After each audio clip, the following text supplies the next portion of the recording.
Welcome to the 24th episode of the Reflexio podcast. I'm your host, Don Little, and today I have a conversation with Bob Mendelsohn. I met him in October last year at the World Evangelical Alliance Global Congress, and we both went saying we would be happy to have a roommate and didn't know who we would room with, and they put us together. We had a great time of fellowship together, and I felt like his story of a traditional religious Jew coming to follow Jesus and then spending his entire life with Jews for Jesus and sharing the gospel with Jews around the world was a story worth hearing. So today I sat down with him and we talked about his upbringing, his faith, how he came to faith. We then transitioned to talk a little bit about what it means to be a Jewish follower of Jesus. And then we talk a little bit about the situation in Israel and the Middle East and how he views the city of Jerusalem and the people of the Jews in terms of their significance in God's eyes. I'm sure you will enjoy this conversation, even as I enjoyed it. So welcome, Bob, to the Reflexio podcast. It's great to be able to meet this way again after we met some months ago in Korea. Can you introduce yourself to our listening audience? Shalom to you, Don, and shalom to the audience. It is a joy to be with you. We had a great time in Seoul, South Korea. I'm a Messianic Jew, born and raised in Kansas City, now living half the year in Nashville, Tennessee, and the other half a year in Sydney, Australia. Wow. When we talked, we spent time together in Korea, heard a little bit about your story. I thought this is a story that needs to be heard. And can you just tell some of that story of how you grew up Jewish? And yeah, I won't tell them ahead of time. You tell the story. That's all right. Both of my parents were born and raised in Kansas City. All four of their parents, two on each side, are from Europe. And so I've got a Weinstein and a Stempelman, a Wolf and a Mendelsohn. Now, if that doesn't sound like a Jewish, that sounds very Jewish to me. I don't know what is. So, look, Jews have been scattered worldwide ever since. There's no beginning of our dispersions, and the last one was in 70 CE, 70 AD. So we've been chased out of one country or another, and we found America, this golden kingdom, this comfortable place, which it's not so comfortable anymore. Yes. I grew up in the 50s and 60s in Kansas City, and I knew black and white television, and I knew black and white comfort. We didn't own a key to the house, I don't think, until we sold it. It was a safe world of Leave It to Beaver and Donna Reed and Father Knows Best. These are words that are found on Shout TV and all these old stories. But for me, it was an easy world, an easier life, simpler life. I didn't have much to worry about. I rode my bicycle, never wore a helmet. We just had ease, and we played three sports: baseball, football, which means gridiron, and basketball. Those three sports, and that's what we did. So seasonally, I moved from one sport to another. I was an academic in my understanding of life. Learn stuff. The more you know, the more you'll be able to handle any difficulties in life. So I was raised really with an encyclopedia next to me, and there were 20 volumes, I think, I don't remember, of the World Book. And if you want to know something, go look it up. There was we had one of those too. Yep. What's a Google? Google is a number, and that was an official number. So I had this love of learning and wanting to become and gain information, because information is the way to frame your own life and not let other people override you. Being Jewish was part of who I was, part of who I still am. You don't give that up any more than you, as a male, gave up maleness when you came to believe in Jesus. You're who you are. Whether you're Canadian, American, Australian, South African, these are who we are. We like certain cultural foods, we like certain cultural holidays. We have a rhythm of life that our Jewish holidays gave us. So my whole world was this comfortable suburban life of Kansas City. And it included being Jewish. It included my academic and choral. I sang in the choirs in school. Um, these were part and parcel of who I was. It was also the 50s and then the 60s, which we nicknamed the turbulent 60s, because the world was starting to go mad, I think, driven not by social media, but by media. Television was now in every home, and we were being told what's going on in that country far, far away named Vietnam. And now I'm being driven by my professors and teachers at school that this ought not to be. I'm being driven by the music of the Beatles and Elvis Presley and Joan Baez and Bob Dylan, trying to figure out my world. So there's turbulence going on inside my head and inside my heart. In the 60s, so in 1964, I had a bar mitzvah. I became a man. Here I was, 13 years old. Today I am a man. And I gave the speech, and I was celebrated, and it was a beautiful time. Most of my Jewish friends stopped attending synagogue at that point, but I kept going because for me I found my footing in the religion and culture and society of the Jewish world. I was um, comfortable in being the newspaper editor for our local chapter. I was comfortable leading synagogue services, leading the prayers. This is not saying a prayer in synagogue. These are long services, and the cantor, the chazan, the shaliach tzibur, the guy in front, um, actually chants the whole service. So I was comfortable being that, and I found my footing there. I went to university when I was 17. I went to Washington University in St. Louis, probably to be a doctor, because I'd been saying that since I was 4 years old. What do you want to be when you grow up? Yeah, like a 5-year-old knows. Today, I want to Yeah. be a dinosaur. Tomorrow, I want to, who knows what you're going to be, right? But I always said, I'm going to be a doctor. I think I found my footing in the statement, not necessarily in the becoming. But it was 1969. I'm at university, and it's the hippie time, drugs, sex, rock and roll, and I fast joined in. As a result, I didn't exactly give myself to university and academics there. I got on radio midnight to 2 on KFRH, the Big 57 in St. Louis. And for, and I played, long records and short songs. Anyway, I found my footing in there. I guess if you what I'm saying, Don, is that I was always looking for my footing. I was looking for where I belonged and with whom I belonged, because you don't just belong to an institution, you belong to people at the institution or the guided, the leader of the institution. I was looking for that. The song from way back when was looking for love in all the wrong places. And Dylan's knock, knock, knocking on heaven's door. There was something about trying to find my place in the sun, my place in the moon, my place anywhere. Well, after 3 semesters at Wash U, I dropped out. I was on scholarship at Washington University. This is not a smart thing to do. Your family wasn't happy, I'm sure. I've made a few mistakes in life, but I just couldn't get my head together, as we young people said it in those days.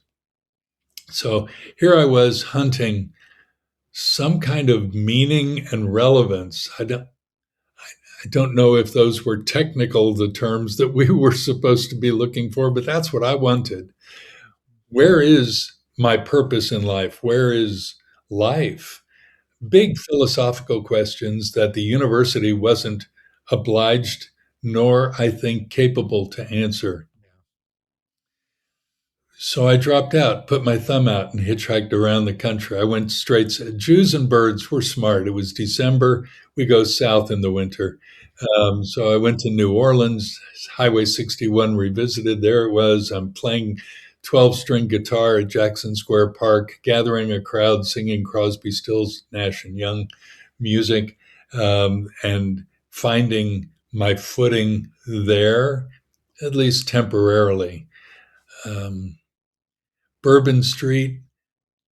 Bourbon Street's still an exciting place in New Orleans. I don't know if you've So been there.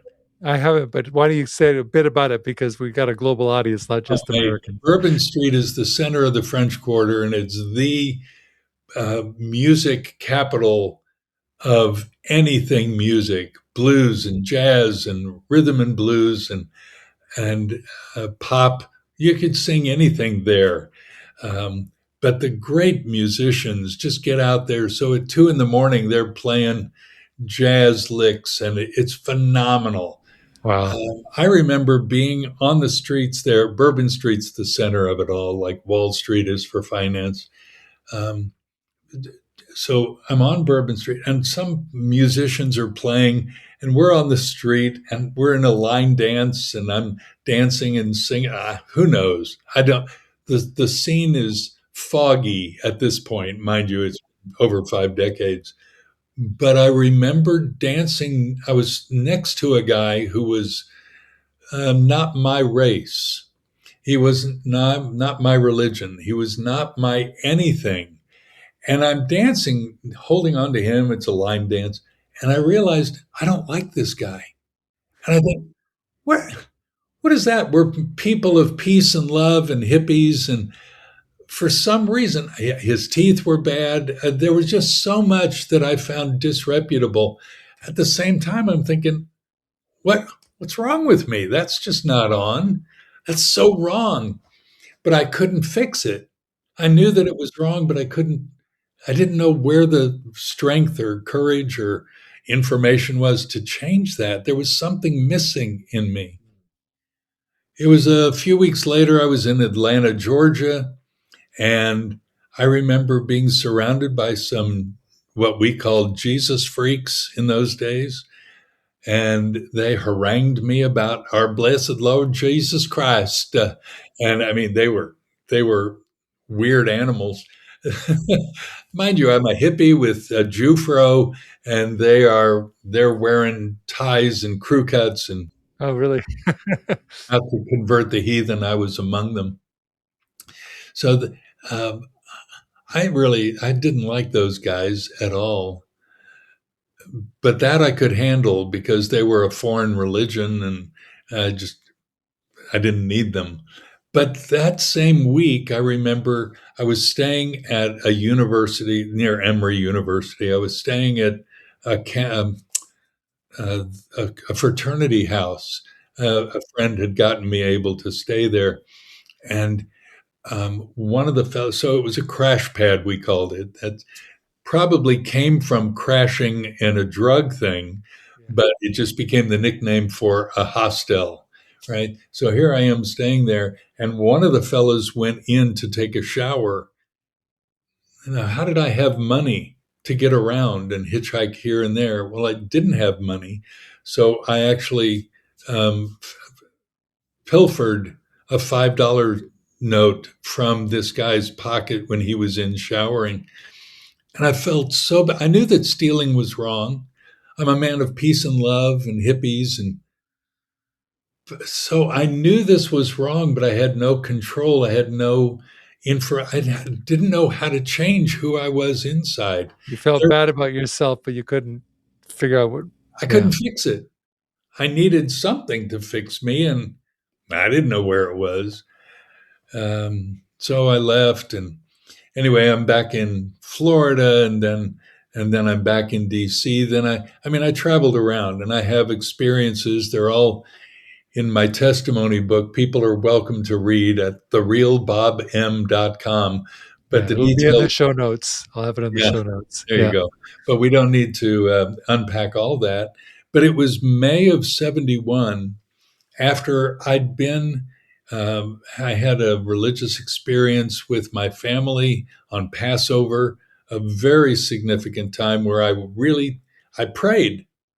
I know that's kind of weird to say that this is significant, but I had never, since I was a little lad and had prayed, "Now I lay me down to sleep," that kind of prayer, I had never prayed in English. I'd always prayed in Hebrew. The rabbis wrote great prayers. I'm happy to pray those. But for whatever reason, I prayed that night under a full moon in Kansas City, "God, is there another way?" I mean, I didn't know how to frame an English prayer. And there it was a month later, and I'm walking at a hippie hangout, Volker Park, by the Nelson Art Gallery, Nelson, and I ran into some more of those Jesus freaks, and they opened their Bible, but they didn't talk like they're Southern. They just talked like me. They looked like me. They were hippies like me, but they wanted to explain to me Jesus Christ, and I thought, all right, I'm Jewish. Give it your best shot. And they did. And I won the Bible battle because they'd been believers 4 months, but I knew my stuff. Yeah. A whole lifetime. I had, but I was intrigued by this couple. He was 19, she 18, and I was gobsmacked. Whoa, these people seem to know this guy about whom they're speaking. So what do I do? What should a man do? Well, they recommended that I read the back of the book. Now, I'd never read the New Testament. Why would I read it? St. Matthew, St. Mark, St. John. They sound Catholic to me. They don't sound Jewish. Well, I started reading it and I was overwhelmed. Jesus is somebody. He seems to have it together. Wait a minute, I'm Jewish and Jews don't believe in Jesus. So, whatever identity conflict I'd had all my life, now it's amplified. And um, started reading. I don't know how you got through school. You're a fairly sensible and not ignorant man. But when I was a kid, the way I later taught high school mathematics. So English was not my forte. The way I got through high school English was to read the first chapter of a book, the last chapter of the book, and please God, where's the Cliff's Notes, right? Or Monarch Notes. I don't know. Today we'd use Google, right? We just fill it in. But then it was, so I started reading St. Matthew and I read it. It was intriguing. I started reading St. Mark and he sounded just like Matthew. So I skipped to Revelation. And you read Revelation at night as an unbeliever in 1971. It's a little scary. And so it was 3 days later, I went to this girl's house with whom I was reading this. And I said, I really want this Jesus stuff, but I don't want your Jesus. I don't, I don't want to become an orphan. You know, I knew that if I accepted Jesus, I'd lose. There'd be some social cost. That's about all I knew. The other thing that I knew was that I could find my footing in him, that I could find my belonging in him. These guys who followed him didn't have it all together, but they knew the one who did. And so I put some faith there, not a whole lot of faith, but I put some there. And I got to tell you, Don, I don't know how to explain it except that this incredible heaviness on my shoulders was lifted. It was removed. Some people use the term cast your burden on the Lord. I didn't know what that meant, but what I knew was I'd been forgiven of my sins. And I knew how to handle racism. I knew how to handle my own thievery. I knew how to handle the difficulties of social cost. And it was to put my faith in Yeshua, in Jesus. And as a result, 1971, here we are, 2026, 55 years later. I'm still trusting in him. I'm still believing. I'm still held on to by the one who got me that night. Thank you. So, after some years, you encountered this really fledgling new ministry called Jews for Jesus, and God led you to get involved. Um, Tell us about what that was about, and you're still involved with them in some extent. I don't know exactly officially or retired, Full-time but worker. No, I'm yeah, full-time. yeah, Yeah, it was 1971 when I came to faith. In 1971, 72, Jews for Jesus was getting some notoriety at Madison Square Garden. There was no official organization.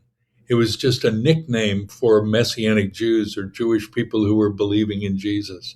the guy who Moish, started it had a different name for it originally, right? And then it became yeah, well, it was under the rubric of the American Board of Missions to the Jews. That was the okay. official name. And they've changed their name to Chosen People Ministries. Moish Rosen is the founder of Jews for Jesus. He was a 38-year-old in 1973 or so, 39, and he was born in Kansas City at the same Jewish hospital where I was born, Menorah Hospital, 19 years later for me. But Moish said he didn't found it; he found it happening. You know, It he found Jewish happened. people coming to faith in Jesus, and it just happened. That's the way the Jesus movement was characterized, I would say. So in 73, the organization officially launched as Moish and a handful of other young bucks got together and started Jews for Jesus. In 74, well, then the music team, the Liberated Wailing Wall, came Heard through of that? Yeah. Kansas where I was, and I got a T-shirt. I'm a Jew for Jesus. That was cool. Yeah, I'm one of us. You know, I found another footing. In 74, I drove out to California where they were headquartered and um, spent some good time with some of the original Jews for some of the original 20th century Jews for Jesus. The original Jews for Jesus were back in Jesus's day. Exactly. The apostles and others. Or the original ones, Yeah, Mary and yeah. Simeon and Anna who held the baby, you know. They're Those are all the Jews for original Jews Jesus. for Yeah. Jesus. Mary should have a T-shirt, Jews for Jesus. Um, so it was a matter of connecting, and different ones came through Kansas where I was at the time, and I always identified. I taught high school mathematics for a couple of years after I obviously went back to university at Kansas and got my degree. And in 79, February or so, I had this idea that maybe I should get back to preaching the gospel and give up school teaching. How's that? I don't know. Maybe I'll contact these organizations, and I did. And So you just said get back to preaching the gospel because earlier you had this period when you first came to faith that you planted a church, right? did. Yeah, because Jesus Amazingly. was coming back tomorrow. So initially, I had to get out and tell people about the Lord. I mean, that was characterizing the whole Jesus movement Yeah. was the planting of churches and Bible studies and fellowship groups, and it didn't matter where, and you just gather people, and people Yeah. gathered. So they were hungry for something more. And Yeah. I was happy to be part of that.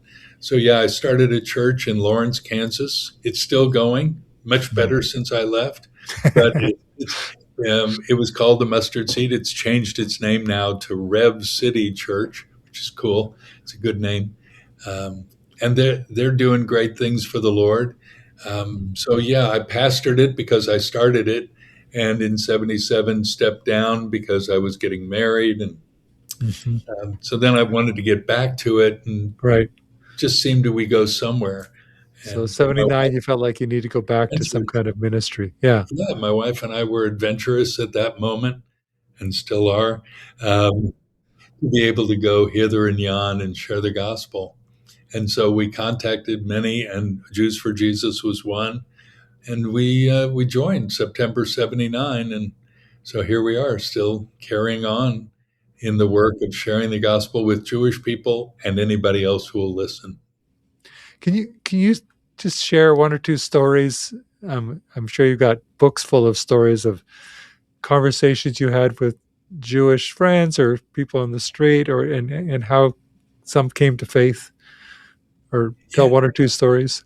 sure. Well, the great thing about the gospel is it makes its way. It clears the path. We are merely spokesman for something that does the work without us. We are not the making it happen people. We're the announcers for the real star of the show, which is Yeshua.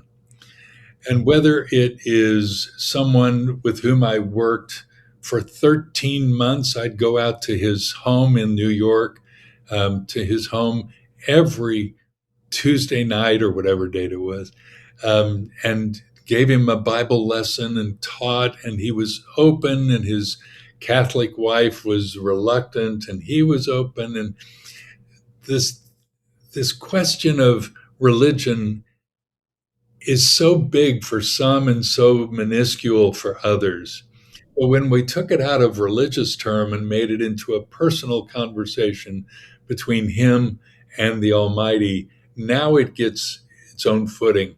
So I'm thinking his name was Robert, and there he was, Jewish guy. We started at his home out in Queens, and then he moved up to Westchester County, and I'd go up to visit them.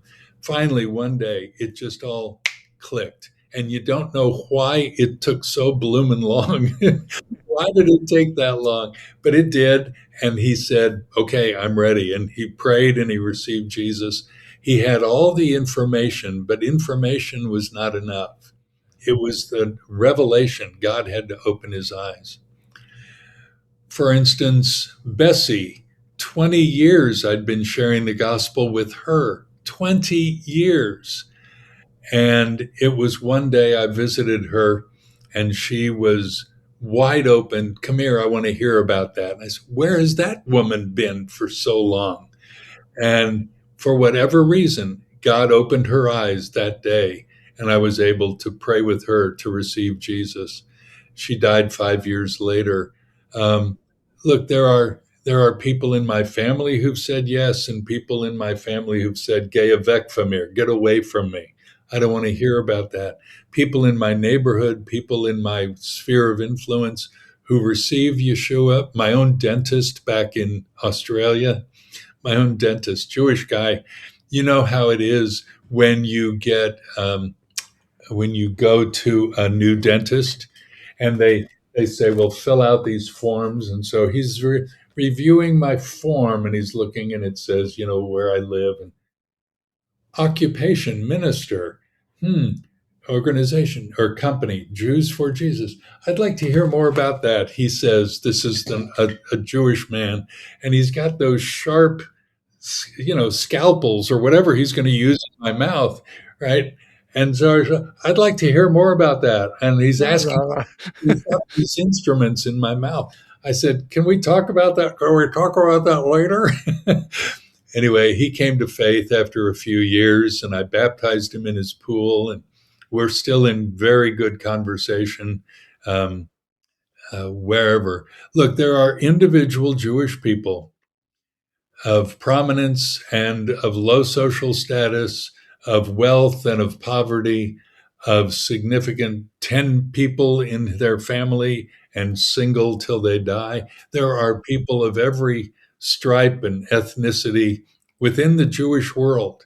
There are Moroccan Jews and Baghdadi Jews. There are Ethiopian Jews and proper Ashkenazi, Polish, Russian, Jewish, German Jews.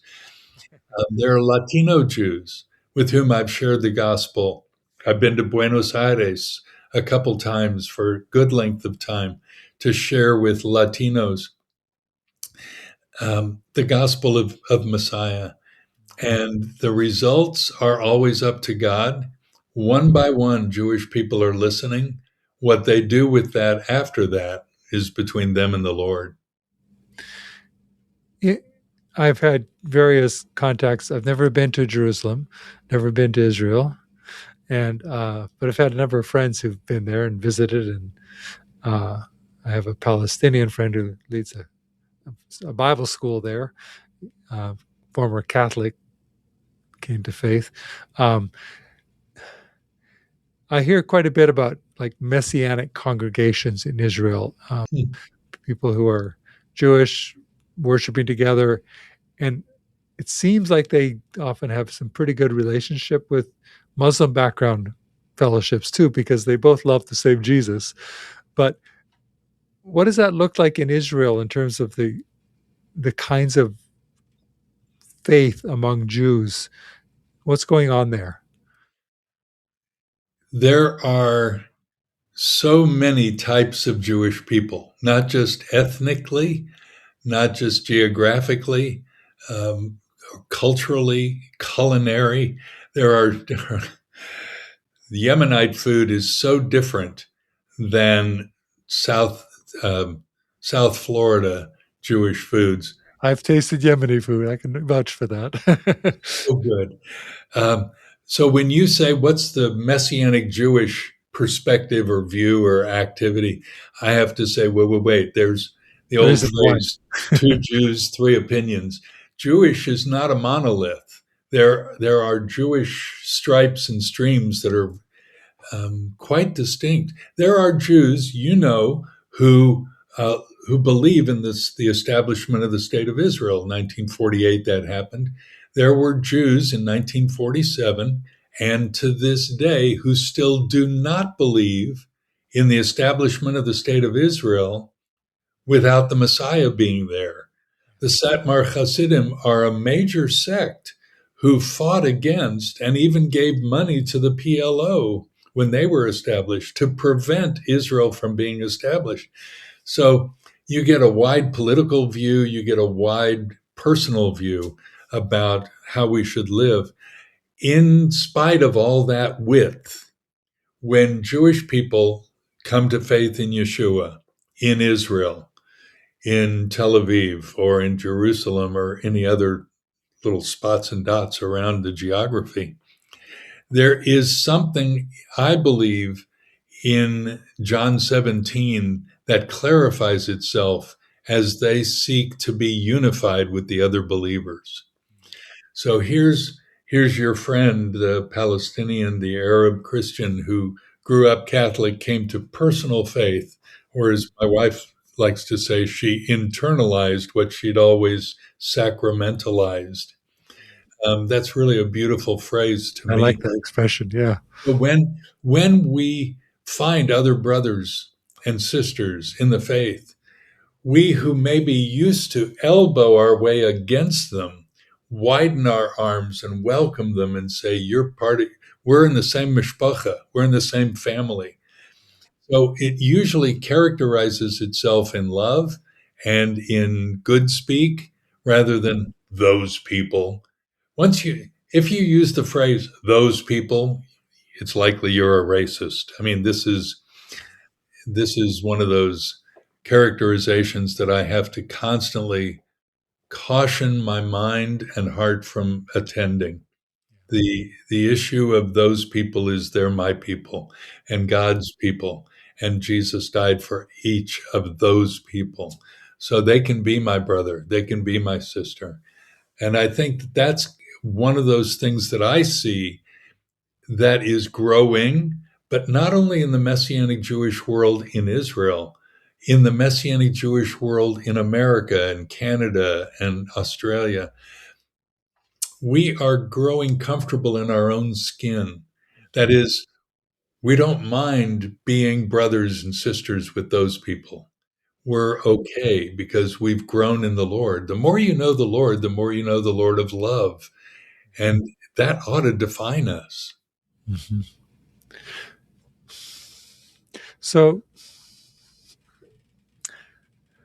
one of the like my main area of ministry is with Muslim context, and when people come to faith out of that environment, there's you kept talking already about your identity and trying to find your footing.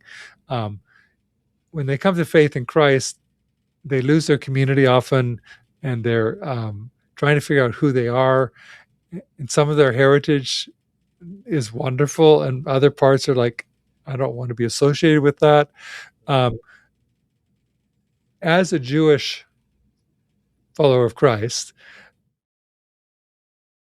why are you a Jewish follower of Christ as opposed to being a Christian? I thought it's Just just be the a Christian, terminology. Bob.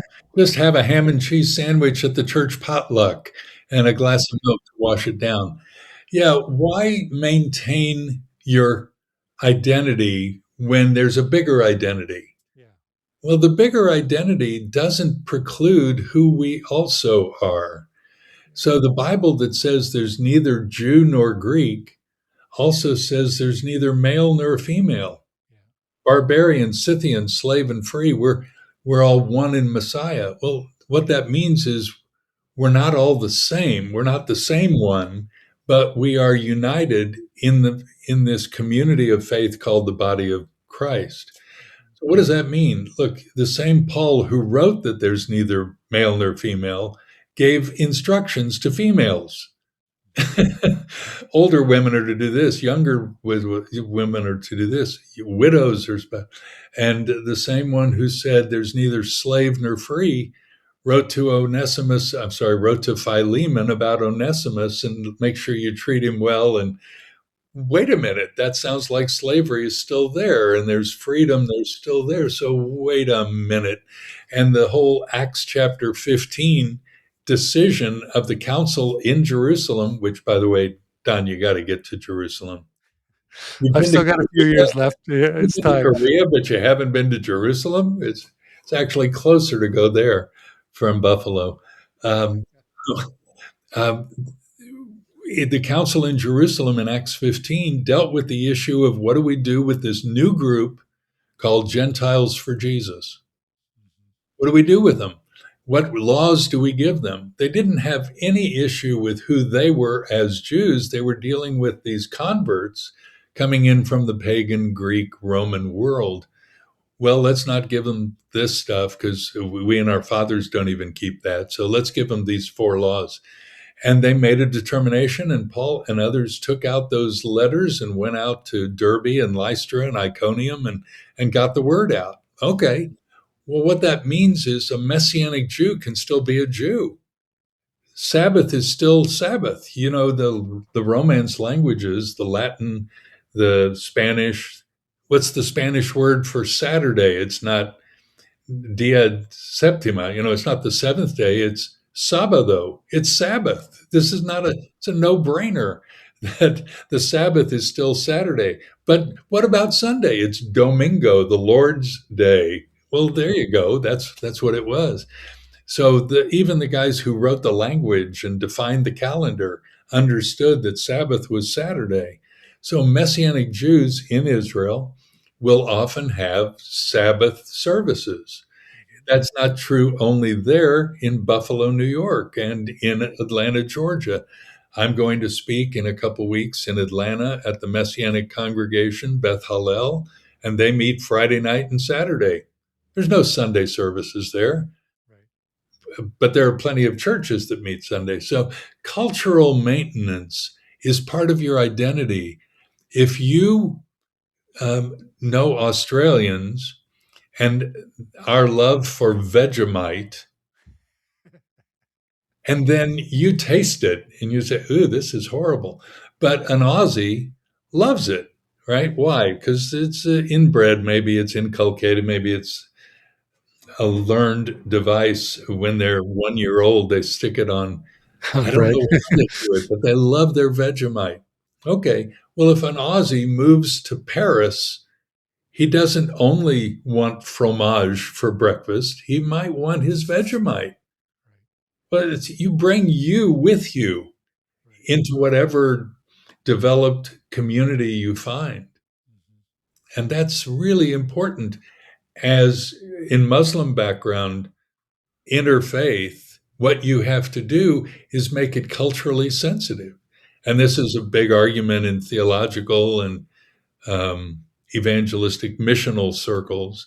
How do we communicate the good news of Yeshua, of Isa, to a people who've sort of appropriated some of him, but not? And then what kind of, once they come to faith, do they get baptized? Once they come to faith, do they sit in aisles and, linear rectangular churches, or sit in the round like Muslim people do? Or do we make them eat non-halal food, etc.? So this whole issue of cultural sensitivity is huge, and it certainly was that which they dealt with in Acts 15 and Paul in Romans 14.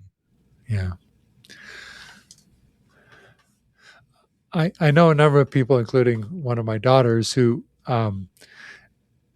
really has found people who are Messianic believers who exposit the scripture, and especially the Old Covenant, the First Testament, and they find the insights, some Jewish insights, so valuable. And I noticed on your website that you have verse by verse exposition of scripture, and I didn't look at any of them, but what would you say are some of the insights that can help us Gentile Christians better understand our heritage that you bring as a Jew, you and your fellow My believers? mob.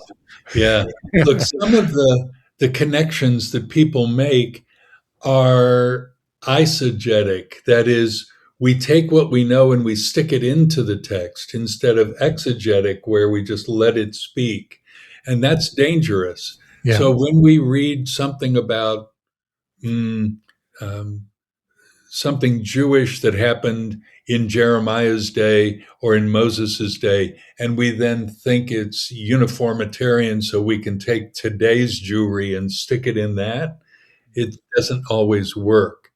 However, for instance, you ask, and so what did Jesus say about 2 or 3 being together in his name? He said, you get 2 or 3 together in my name, there am I in the midst. He said, for wherever 2 or 3 have agreed together in my name, it'll be done. When you agree in prayer. So some people read that, Don, they have a self-image that's less than others. And so they hear, oh man, God doesn't listen to my single prayer. I've got to get 2 or 3 others to pray with me. And that's exactly not what's happening.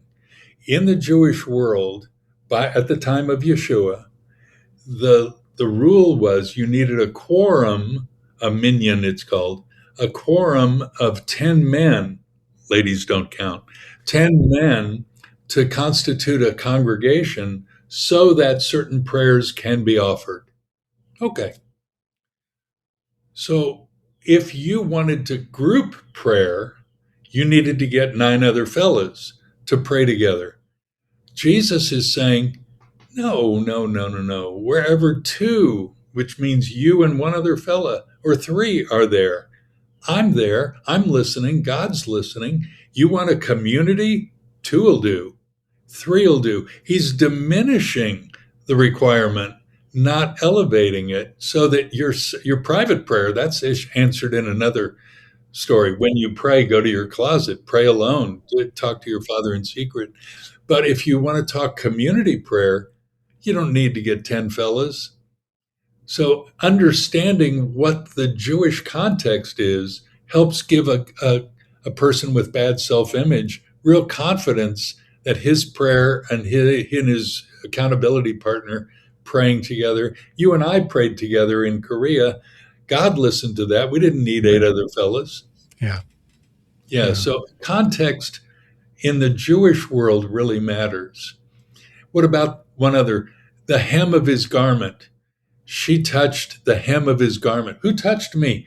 Power went out from me. You think, well, that's so weird.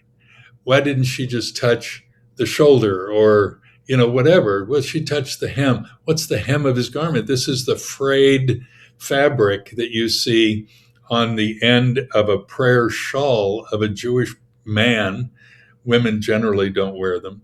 Um, but these series of knots and strings hanging that comes right out of Numbers 15. Numbers 15 make fringes on the corners of your garment, and so that you remember. It's almost like a wedding ring. This wedding ring did not make me married, but it reminds me and everybody else that I am. So this is good. This is a reminder. Well, that's what God says in Numbers, that the tzitzit, it's called in Hebrew, the fringes are designed to remind us of the Torah, of the law, of God's word to us. All right.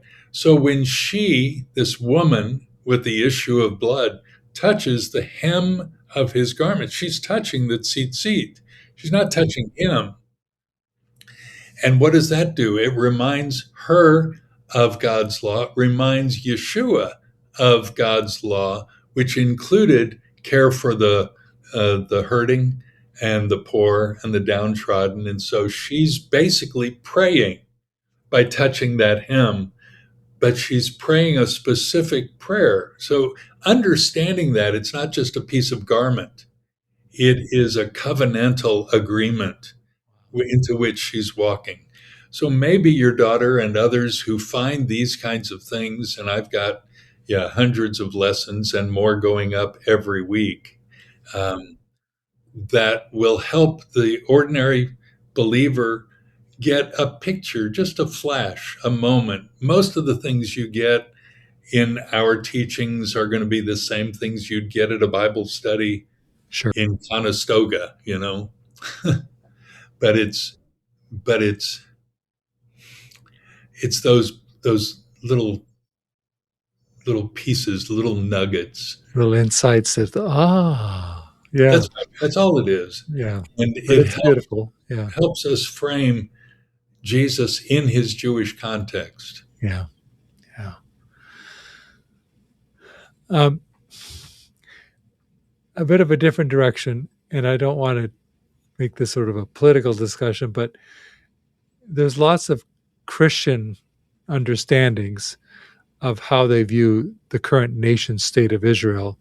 Some feel it's like the fulfillment of prophecy and the people back together, and Jesus is going to come back to Jerusalem, and you got to have the people there.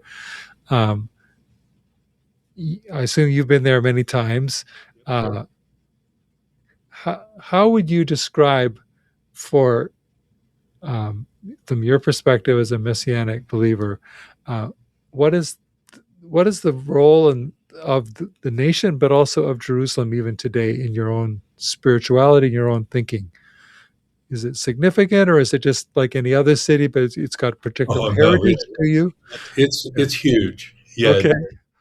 When you see Melchizedek in Genesis 14, and he's called the King of Salem and the King of Righteousness by translation, but the King of Salem, it's the king of read mayor. He's the mayor of the city called Salem. Yeah, city of is the word in Hebrew, Ir, and Salem is Shalom. He's the mayor of Yerushalayim, of Jerusalem. That's where he is. So even from the beginning, before there was Genesis 22 and Abraham taking his son up on Mount Moriah, which is in Jerusalem, and offering up him on the famous Akedah, the famous binding, which is one of the only, I should say, types that's translated over into the Newer Testament to say this is like that, from all the metaphors and types of the Older Testament. It's powerful, and it's there in Jerusalem. So God's always had, and here's an odd one. I don't know somebody in your audience will know much more than I geographically. I don't know of a single capital city not on a water route, whether it's a major river or an ocean or sea. Somehow Jerusalem, which is on neither, It's just on a hill, is a capital. God had to choose that.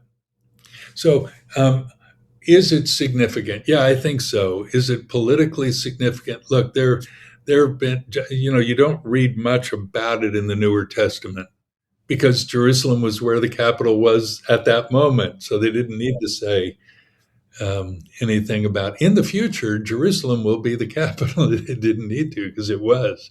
It's like saying Albany is the capital of New York and Sydney is the capital of New South Wales. So our states are fairly set. There are Messianic people who see the third temple as an issue that's coming soon. Highway 60 is coming into and out of Jerusalem, down Highway 60 in Israel, is coming from the Galilee down to Beersheba. So see, that's significant. That's where the temple will be. There are people who've written books. You could go to the Christian bookshop and you will find dozens of books on last days and fulfillments. Oh, yeah. Very few books on evangelizing Muslims. And I wonder why we get so tantalized by these ideas of being there at the last days. In 1971, when I came to faith, there was the late, great Planet Earth, written by Hal Lindsey, that was the prophetic book of the day. And along with your Bible, you had, you could read something in there, but wait, let me check what it says. With Hal Lindsey. And you think, wow, that's pretty high up there. Well, maybe because I was 19, maybe because somebody said that's right. All the while, I think, yes, Jerusalem will be the focus. According to the prophet Zechariah, Israel and even Jerusalem will be a millstone around the neck of the nations. And we're seeing that in modern days. We're seeing it. It might be in 1933 that they weren't saying Jerusalem, but they were saying Jews were the issue for Nazi Germany, what would become Nazi Germany.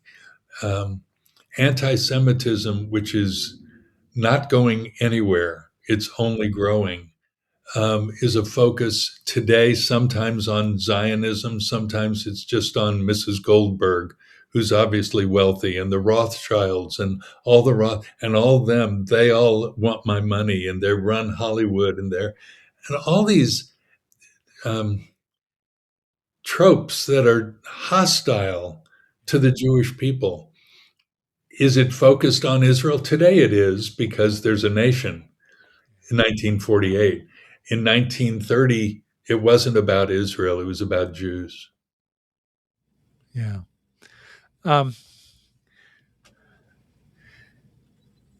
In October 2007, 27, where is it? October 7th, 2023. 23.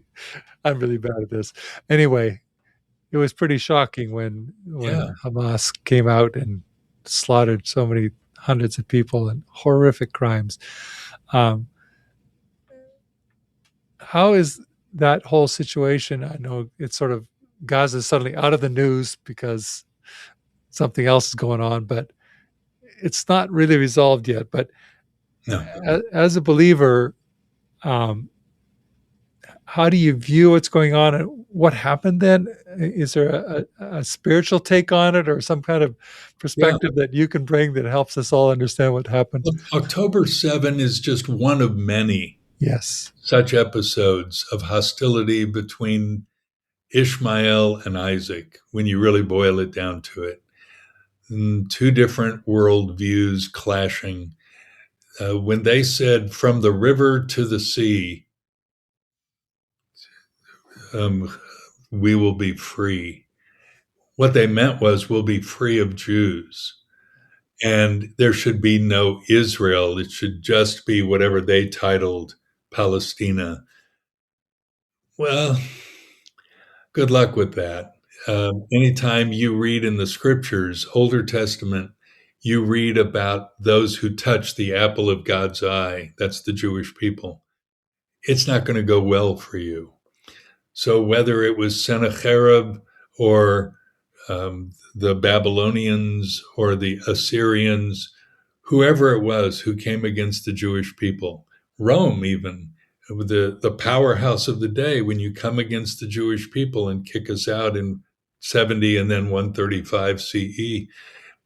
Where is Rome today? I mean, we know that there's Italy, but the Roman Empire disintegrated as a direct result, I think, of all kinds of wrong, but certainly in this conversation, how they mistreated the Jews. Spain, 1492, they kick out the Jews. 1588, the most powerful people, the Spanish, the kings, don't tell the French or the English, but Spain was the most powerful, ruled the sea, and they're gone just 90 years later. Why is that? Because you mistreat the Jews. So there's two things going on. You mistreat the Jews, you're going to cop it from the God of the Jews. Okay. Now, does that mean the Jews are guiltless or don't deserve such mistreatment? No, we're not that holy of a people. We're not that kosher. We're not that clean. And God uses, as we read the prophet Jeremiah and all the prophets, God uses the nations to judge us, to say, come back to me, come back to me. We see it again and again. Yeah. He's still saying that. So I think October 7, I think the Holocaust, this is me, this is Bob's view. This is not a universal view. I believe that the Holocaust was God judging the Jewish people for the mistreatment and bad behaviors and wrong thinking about ourselves over against other peoples, not thinking about and practicing doing justice, loving mercy, and walking humbly with God. I think God judged us. He had to judge us. Arthur Katz, whom I read almost devotionally, Arthur Katz was a Messianic Jew, died about 10, 15 years ago. And he said that if God did not judge the Jewish people in 1939 in Europe, he would have to apologize to the Jews of Jeremiah's day. Now, that's a powerful statement that says we were equally wrong as we were in those days. That, however, does not dismiss the judgment that befell the Babylonians or the Germans or anyone who touches the apple of God's eye. So two things are happening at the same time: a dismissal of God by the Jewish people and a judgment, therefore, and then the subsequent judgment on those who bring judgment to the Jews. Those two realities are clear. And how fast it happens, how slow, I have no clue. I am not privy to God's mind on that. I am privy, I think, to his thesis of judgment, not punishment, judgment on the Jewish people to turn us back to God. And I worry about this a lot because this involves my sister, it involves my family, it involves my community in which I grew up, my cousins. It manifests itself in my personal take on those whom I loved so dearly. I interviewed a fellow just before this podcast with you, an Israeli. I've loved this guy for years. We met in Sydney and we hung out together, and he's a terrific guy.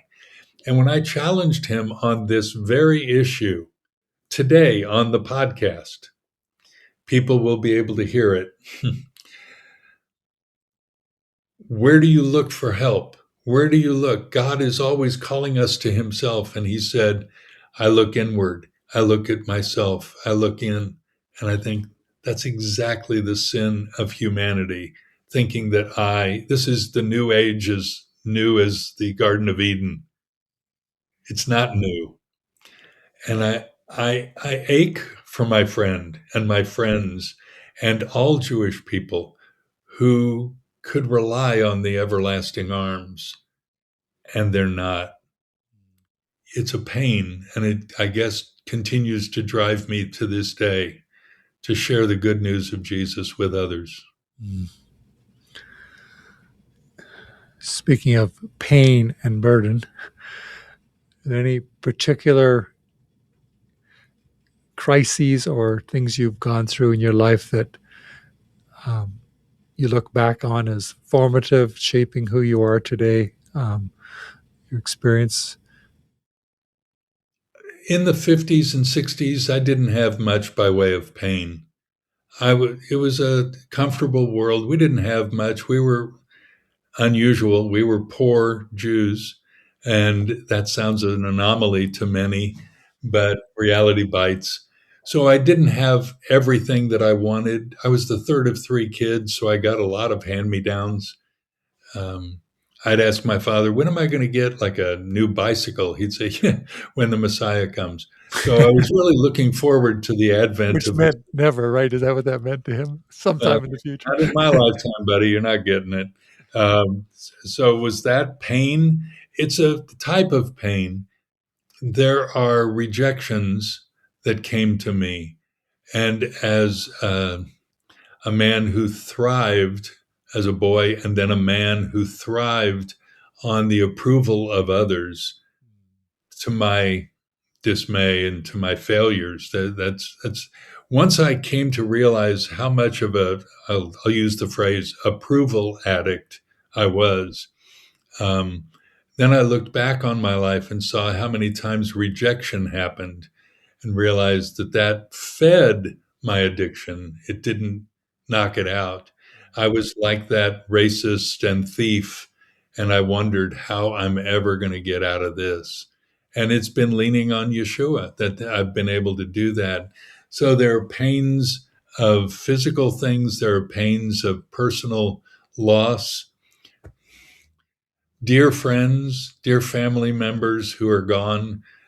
And, in a theological way, I have to pain their loss eternally. I don't know how. I don't understand it. I believe it because the book says it.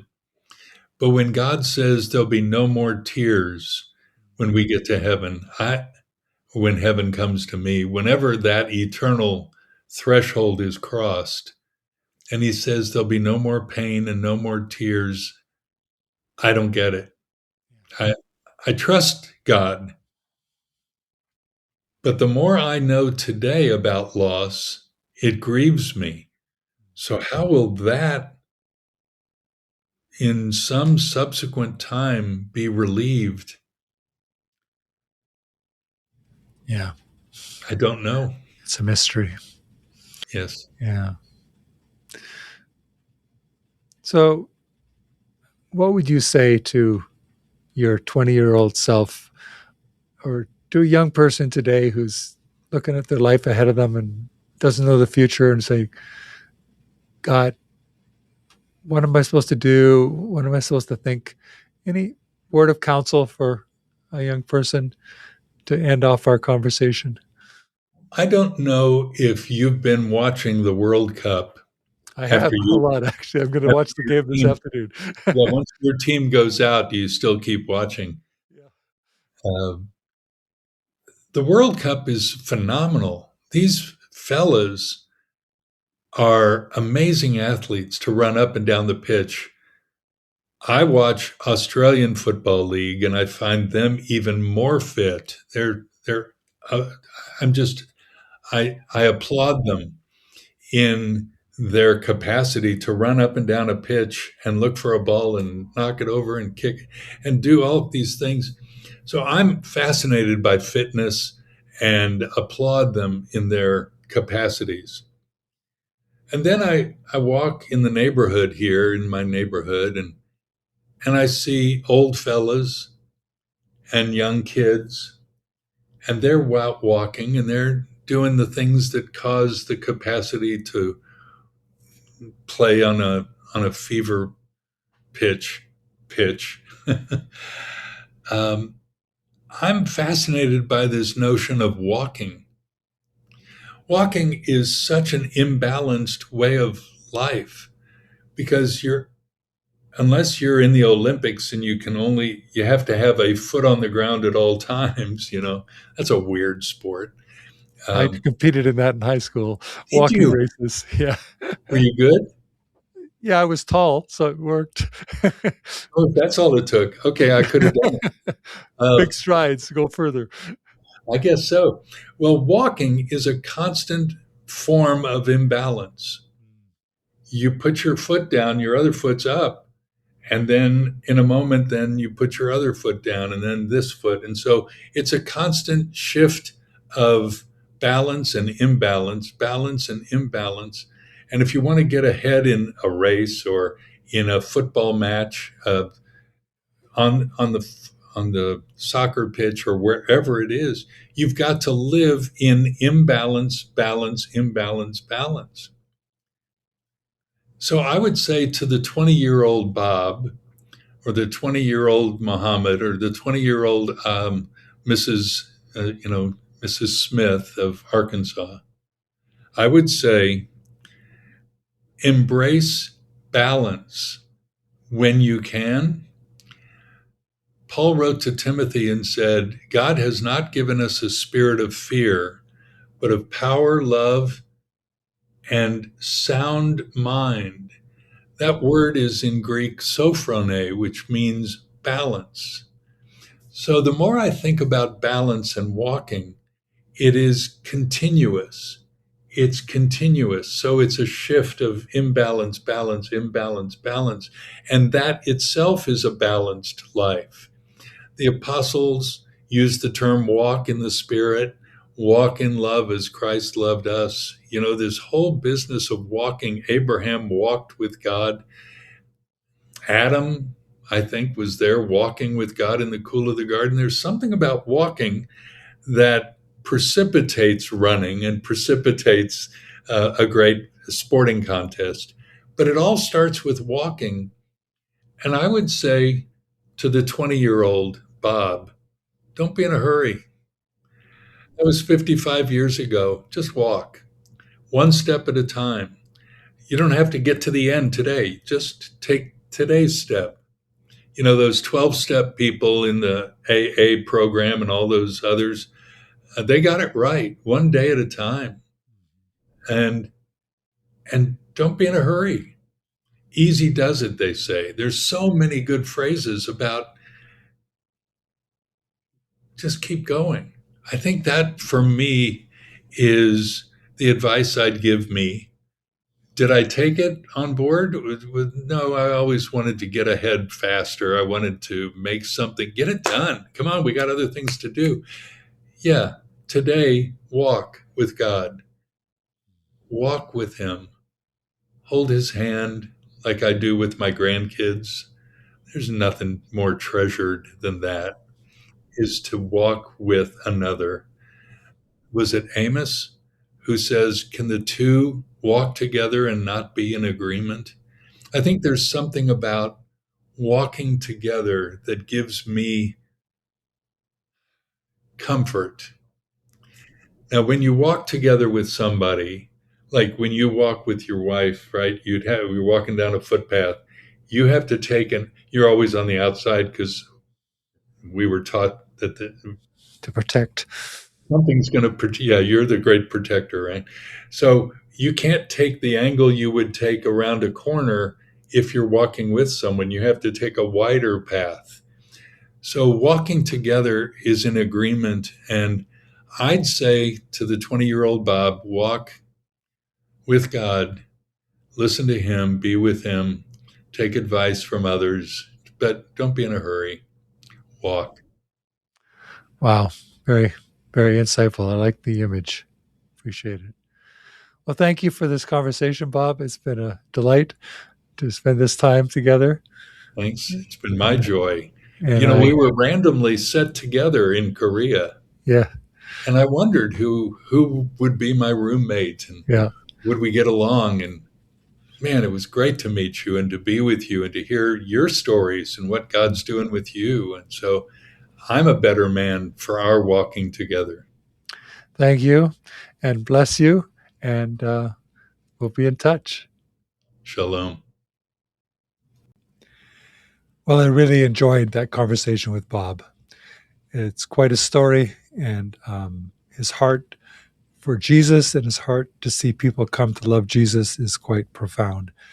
And it's encouraging to see him pressing on decade after decade in faithfulness and continuing to share Jesus, to go deeply into Scripture, to wrestle with what God is doing in our world through the lens of the, as he called it, the Older Testament and the Newer Testament. I remind you to let people know about the podcast, give it a thumbs up, leave a comment. The more you do that, the more others will be able to hear these stories of what God is doing around the world.